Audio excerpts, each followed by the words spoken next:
Hi, I'm Maggie MacAlpine, the Director of Cybersecurity Partnerships and Evangelism at Seceon. And with me today is Tom. Tom Ertel. Yeah. Tom Ertel is a member of the Seceon team, and we are here this month for Cybersecurity Awareness Month. We're diving into some of the cutting edge issues and threats facing our community as a whole. So Tom, today you wanted to talk to us. I was hoping you could tell us first a little bit about yourself, and then we're going to dive into the topic. Sure. Thanks, Maggie. Yeah. Tom Ertel, SVP Technical Sales, Strategic Accounts for Seceon. Been here for 5-6 years. I've been in high tech for, I hate to admit the time, it's over 40 years. So I've been, started in networking and then telecoms, physical security, and then I've worked my way into cybersecurity. So I think I've sort of seen the progression. I remember when telephony and networking were two separate departments. They merged into a single department. Now there's lots of talk of security and IT becoming, a single department within companies. So lots of change over the years, and my interest in cybersecurity came about again as I started in physical security, and then started to see the real need for the ability to protect customers' data and companies' assets. So. And it must have been such a journey kind of seeing cybersecurity over that span of time. And now we're beginning to see not just new threats, but also new tools. And I think most salient and what you wanted to talk about today was specifically AI. And a lot of them, it's sort of a new technology, but it's not as new as people think. And I was hoping you could tell us a little bit about your perspective on it. And Sure. So I attend lots of trade shows, lots of events. I do some speaking at events. And there's a very interesting trend from my perspective, and maybe a potentially a harmful one, of people talking about the fact that AI is potentially not the answer and potentially a harmful tool to be used in fighting cybersecurity. And I find that to be dangerous and erroneous at best. And here's the reasoning. So I think I'll throw up a couple of slides here to actually make my point. All right.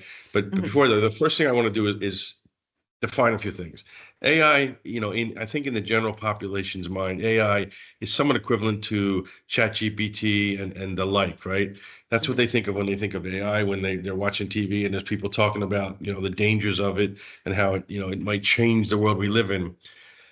But okay, so now let me throw up this slide. yeah.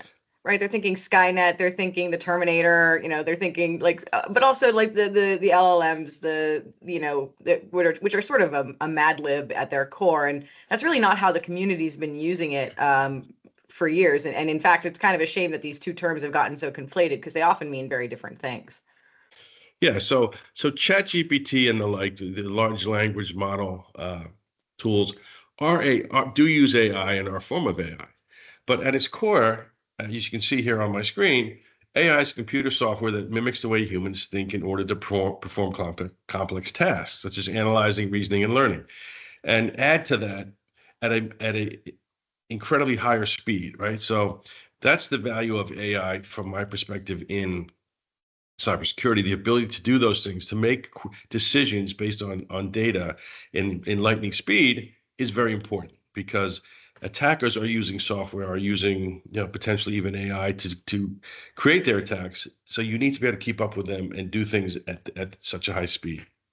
So another part of the important part of the tool set to me is machine learning, right? And machine learning really is sort of a subset of AI, but the two together are what makes, I think, a very important tool set for anybody trying to protect themselves, protect their customers' data, and so forth.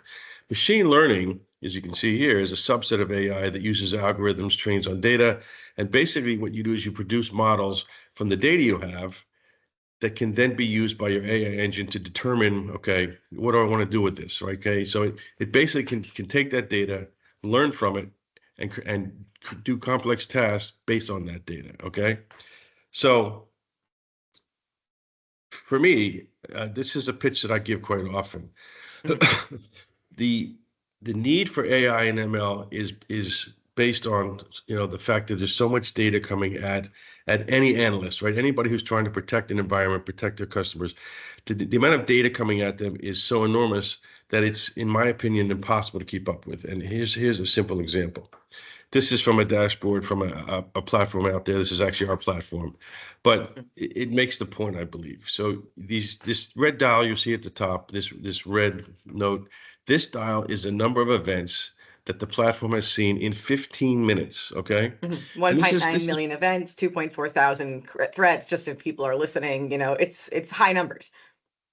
Yeah, exactly. That's a pretty typical ratio. If you have a couple million, did I just lose the screen? Sorry. If you have a couple million events that you've seen in 15 minutes, there's no way that humans could keep up with that. It's not possible. Just detecting, identifying and then correlating, it's not possible.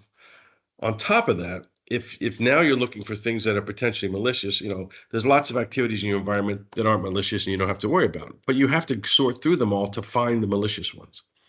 If out of that you had, and again, this is fairly typical numbers here. This is for a 50 to 100 person organization. This is not a huge organization either. 2.4 thousand, I'm sorry, 2.4 thousand things that need to be watched every 15 minutes. Think about how many people it would take to do that. I mean, the reality is you can't. People couldn't keep up with that. So what's going to happen? You're going to miss lots of things, right? There's going to be things that you miss that might be important, might be part of an attack, might lead to an attack that you just miss because there's just too many things going on.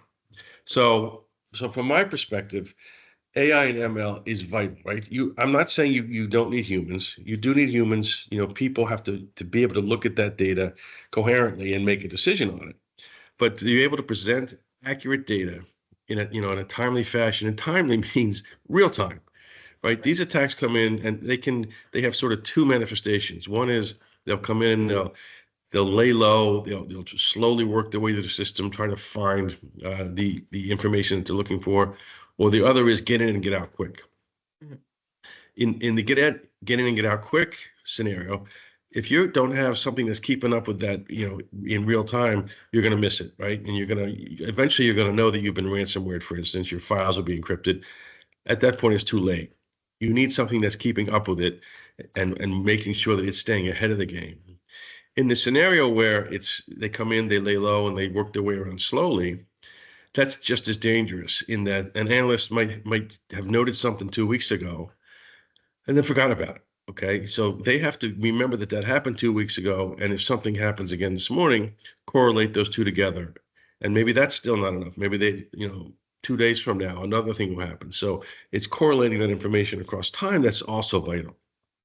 So all the different types of attacks, from my perspective, without something that's using AI and ML to monitor, detect, correlate, and then alert, you're not going to be able to keep up.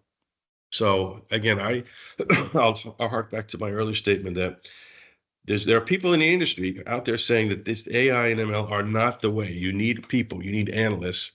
And I contend, I'm not saying you don't need analysts, but without AI and ML, you're not going to be able to keep up. Nobody's going to have enough analysts on staff to handle this type of activity for hundreds of customers. Right, this is one customer. So again, I just think it's vital that people start to take more interest and have more understanding around how important this is and how it needs to become part of their solution. Right. And if you've been listening to other videos in this series, you'll know we've touched on AI a few times. It's a very big, it's a topic du jour. Everybody's talking about it to some extent. And one of the things noted was that attackers are using AI too. So, to not avail yourself of a tool that the attackers are using doesn't really make sense, because you have to have that as a defender as well, among other things. Yeah, absolutely. There's no question about it. They're using it, which means they're going to be able to attack more efficiently, probably more quickly. And so again, if you don't have something that's able to keep up with that speed and detect those changes, right? So the way they came in today is not the way they're going to come in tomorrow. There are scenarios here. There's lots of tools out there known as EDR, endpoint detection and response, that can monitor all the activity on a single endpoint, right? And they can probably do a pretty good job of detecting if there's an attack or there's malware on that host. But the reality is now the attackers have found ways to actually go in and attack your environment without having anything running on the endpoint. So again, it's just, their tactics are going to keep changing. They're using, as you just said, Maggie, they're using AI, they're using, whatever tools are at their disposal to be able to get access to your data and then be able to try to profit off of it. Absolutely. And they're incredibly financially motivated, and they've got no, I always joke that though it's a truism that the attackers are always furnished with the tools they need because they're the ones bringing in the money, and the defenders always have to justify themselves and their costs because they're always kind of seen as in not one of the profit contributors, but which is sort of one of the tragedies of the field sometimes. But another thing that I think is really interesting about this is just the sheer number of threats we're looking at, and really what AI is extremely good at, and ML is finding these divergences in a pattern, divergences in a model. So for example, Seceon, of course, we're gonna promote Seceon. We're both from Team Seceon, but it builds out a model of what your system and your network and everything looks like, and that's where it can begin to find these differences, these changes, and which are the earlier signs of an attack coming in. And along those lines, what you were saying about some of the threats are going to be things we've never seen before, things we haven't expected before, and it's really good at detecting these anomalies that are the signs of early and different types of threats. Yeah, actually, you just raised a great point, Maggie, that I didn't highlight. So just detecting that somebody's been under attack, that's been attacked, that your files are encrypted, that's not enough, right? That's too late. So what's really important is to detect the behaviors, as you just described, that happen early in attack, that will then lead you to believe that host is potentially going to cause a ransomware attack, a malware exfiltration. For example, anytime a malware comes in, there's some things it typically has to do, right? First, it has to find out, okay, what's in the environment? What servers are here, right? So it goes out and does a IP scan, and then it would typically go and do a port scan. Okay, what ports on those servers, for instance, are being run, to give me a sense for what that device is doing. So it finds the high value targets. Okay, then it probably is going to, maybe that host has never gone. So this is something that host has never done before. It's probably never done scans before, but now that the malware is on it, it's going to do scans. So you need to detect those early and say, okay, those are malicious activities. They're different activities. This is worth watching. Maybe I want to alert already, but maybe not. Because maybe I installed some software that did a scan. Maybe that doesn't mean I have ransomware on me. But now a piece of ransomware is going to have to do more things. It's going to go to that host and it's going to look around and try to see what it can find. So now that host has gone to a server maybe that's never gone to before. Another thing that's worth watching. Most ransomware, when it gets into the environment, it's a very light piece of software. It doesn't have all the components it needs to complete the task. It has to go out to command and control site. So it will send messages out to typically a blacklisted site. Okay, so now I'm going to detect that. I'm going to see this host is now going to a blacklisted site. At this point, the attack is not imminent, right? It's now just starting to decide what it's going to do. But I probably have enough information to say, okay, this host has done enough things that it's never done before, and they fit the pattern of a ransomware. I'm going to raise an alert and say you need to take action, right? Again, that's where your AI and ML can really come in and have done that early in the process, long before the attack ever happened. And so now I can cut it off at the pass. Absolutely. Yeah. Because you're with we use the MITRE ATT&CK framework, for example, and these initial access, you have execution, persistence. There's all these steps before an attack actually takes place. And what AI is extremely good at, again, as we were mentioning, is finding those little signs, those little things that a human being might not have noticed or would have seen as part of other a million other things they're looking at, or were perhaps on their own innocent. For example, calling out to a server, things like that, the things that are just part of day-to-day life, and they're not necessarily the signs of an attack until they are. And that's usually once you've correlated with a few other things that are going on. You go, well, hey, that thing has never done that before, and this hasn't happened before, and oh geez, these three things together mean that we're under attack. Whereas any single individual one of them, you don't necessarily want to shut down. It could be just slight deviations from your normal day-to-day operations and not the signs of attack. So actually, another great point, Maggie. So what you don't want to do is be alerting on every single little event, right? So Absolutely not. maybe, as you just described, this host did something it hadn't done before. Okay, I could raise an alert and say, okay, this is new. Let's raise a panic here and get action taken. But we've seen in real customer environments, there's absolutely this phenomenon called alert fatigue, where Yes. analysts and managers get worn out. They're like, okay, I've got 10,000 brute force attacks today because of the way my environment works.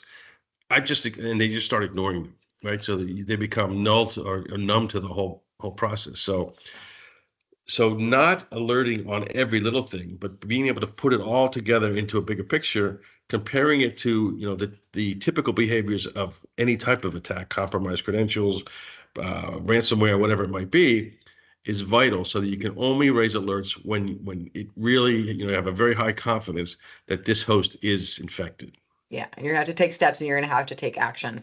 And sometimes, because again, sometimes shutting everything down is actually shutting down business operations. So you're actually right to not jump on every little thing in case it is a normal day-to-day process. But once I know with Seceon, for example, it's going to rise through the yellow, the orange, the red, and then it's going to be critical. And that critical is like when we know there's 3 different things happening. There's all sorts of stuff, and now we know it's an attack, and your team and your organization is going to have to take action, to prevent a ORS breach from happening, or to prevent one that's, underway. Good. Well, I think, Tom, I really appreciated this insight into specifically how AI is kind of helping people stay ahead of the attacks, keep up with attackers, and just how, no one person can really do it alone. And we've always had tools, and AI is just kind of the latest tool. So if there's anything else you wanted to add, I thought, maybe we can wrap it up there. No, I think that's good. I appreciate your time, Maggie, and the questions, and hopefully we've added some value to people's knowledge of AI, ML, and how it's important in cybersecurity. Absolutely. Yeah, thanks for sharing your time and experience with us today. Thank you.